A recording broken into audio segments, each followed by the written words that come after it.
Okay, so when we talk about electricity, we're going to start off by talking about voltage, current, and resistance. And if we're going to talk about these, then we need to know the units that we use to talk about them. So with voltage, we talk about volts. With current, we talk about amperes or amps usually. And with resistance, we talk about ohms, which gets the Greek letter omega. Okay, with voltage and current, it's helpful to kind of break them down into what they actually are talking about. So we talked about already that current is like the flow of electricity. So how much electricity is flowing, how quickly the electricity is flowing. So the current one, you should have some sense that it's about a rate or a speed. And whenever we have a rate or a speed, it's about how much of something is happening per time. And that's true for current as well. That's what an ampere is. So when we talk about electricity and current flowing, we're talking about electrons. So current is about the number of electrons that are traveling per second, per 1 second. But electrons are tiny, and if we actually had to count the electrons and talk about how many electrons, the number would be really big. And so to simplify that, we use a big number of electrons, which electricians call a coulomb. Okay, you don't have to worry about this number. A coulomb is 6.25 times 10 to the 18 electrons. So it's some gigantic quintillions of electrons, okay? But we're not going to worry about that, other than that a coulomb just means a lot of electrons. And so 1 amp, which we would say 1A, is equal to 1 coulomb of electrons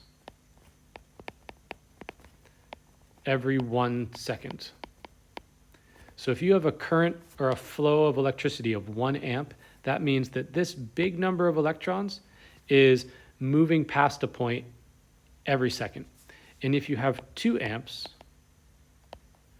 of electricity, so that's twice as much current, that means that 2 coulombs is passing a point every 1 second.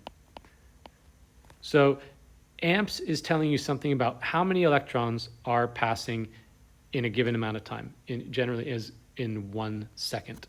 So we say that 1 amp is equal to 1 C per 1 S. That's where the unit comes from. How many electrons per time? Voltage is the push force. But we also said that voltage is about potential energy difference. So voltage has something to do with energy per charge, energy per electron.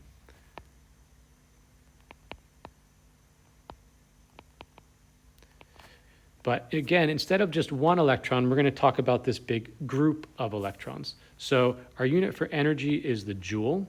So 1 volt is when you describe that you have 1 joule of energy per 1 coulomb of electrons, 1 big group of electrons. If I have 2 volts, then I have 2 joules of energy for every 1 coulomb of electrons. So there's twice as much energy per electron. There'll be twice as much force. So every volt represents a certain amount of energy per number of electrons. And so it's all about this energy per charge, this force per charge.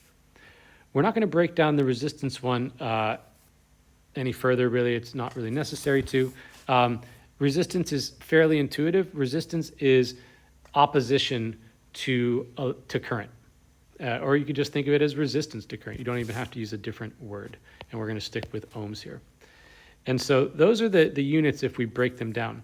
Now, if we think about how these 3 things are going to be related, if I increase the push, then I'm going to increase the flow of electrons.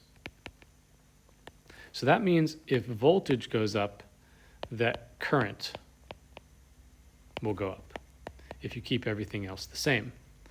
Okay? On the other hand, if you increase resistance in a circuit, then that makes it harder for the electrons to flow. So if you increase the resistance, then we will decrease the flow of electrons, which is the current. So we can see that voltage and current have what's called a direct relationship, directly proportional. So if I double the voltage, I should double my current if everything else stays the same. Whereas resistance and current have an inverse relationship. As I make one go up, then the other one will go down. So if I double my resistance, then I will half my current. So let's do an example here. If I have a battery, I'm just going to make it a cartoon drawing, not a circuit drawing. So if I have a battery and I have, here's my lamp. Okay, the battery is providing the voltage, it's providing the push, and let's just say it's a 3-volt battery. And let's say that this light bulb is 3 ohms of resistance. Okay, in this situation, the current that we will get flowing will be 1 amp. Now you don't know how I know that yet, but I will explain. So 1 amp, which we just write as 1A.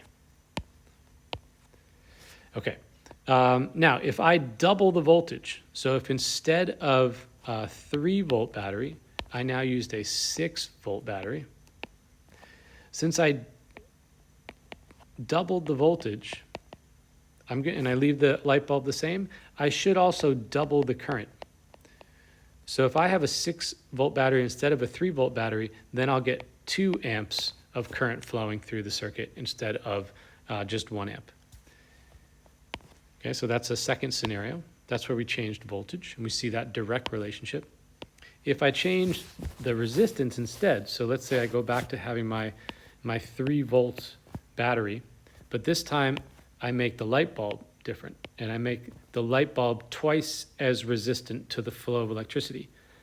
So I doubled the resistance, and that's going to end up with half of the current as before. And so if the current originally was 1 amp, now the current will only be 0.5 amps flowing through the circuit. Okay, so I doubled the resistance, so I halved the current. Now, as you might expect, there's an equation that links these things together. V equals IR. Okay, you can rearrange this equation in different ways. We could have V over I equals R, right? And we can have V over R equals I. Or we could write it in a triangle, if you like triangles to describe equations like this. V equals IR. So this is how I did this math in my head quickly. When I have a 3-volt battery and I have a 3-ohm resistor, and I want to know what the current is, this being the symbol for current confusingly, I, this is current, this is voltage, and this is resistance. If I want to know what the current is, I do voltage divided by resistance. And so voltage over resistance will get me the current. If I have a 3-volt battery and I have a 3-ohm resistor in my circuit, then 3 divided by 3 is 1, and I will get a current of 1 amp. If I change that voltage to 9 volts, and I have 9 volts with that same 3-ohm resistor, 9 divided by 3 is 3, I'll get 3 amps of current. So we can use Ohm's law, V equals IR. We can use this triangle to solve for any missing piece if I know the 2 other values. So if I know current and resistance, I can find voltage. And if I know voltage and current, I can find resistance. And if I know voltage and resistance, I can find current. And that is called Ohm's law.